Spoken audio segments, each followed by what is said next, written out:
Hey guys, what's up? It's Rygar the Destroyer, and today we're going to be taking a look at Savage Opress from the Clone Wars line. Now, this guy is really cool, but before we take a closer look at him, let's go ahead and take a look at his packaging.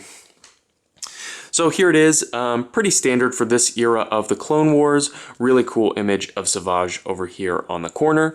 Then whenever you flip it over onto the back, you can see an image of him from the cartoon, as well as an image of the figure itself, and then a brief description.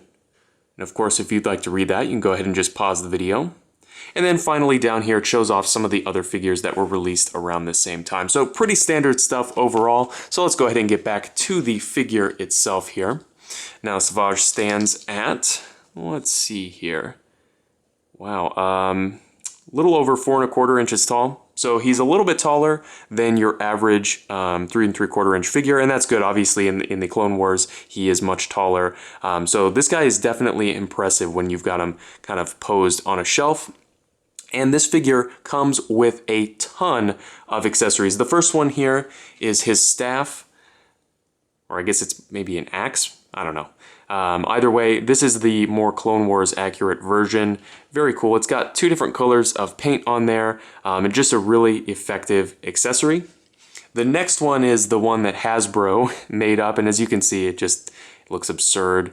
It's got more paint work, and it's got fairly decent sculpt work, but the kind of killer for me is that it has this missile firing feature, which doesn't really work. It's one of those ones where it's like pressure launched, so it doesn't work very well.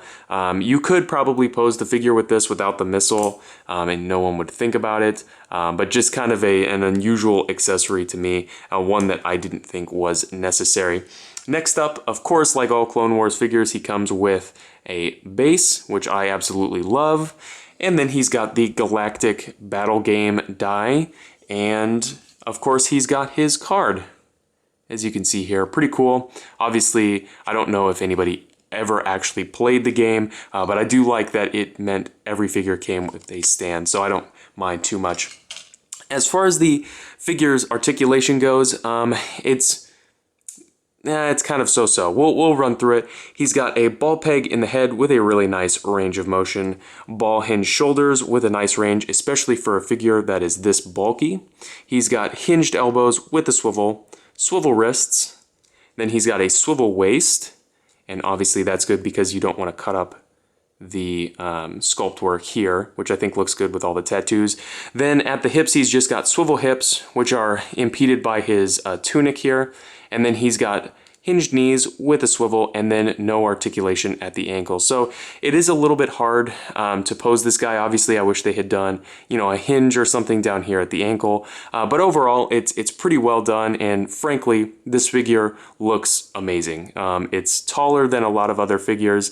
The paint and sculpt work I think looks really cool, so it's one that I definitely recommend picking up if you can find it. So if you have any comments or questions, hit me up on my social media. The link for that will be down in the description below, and I guess I'll see you later.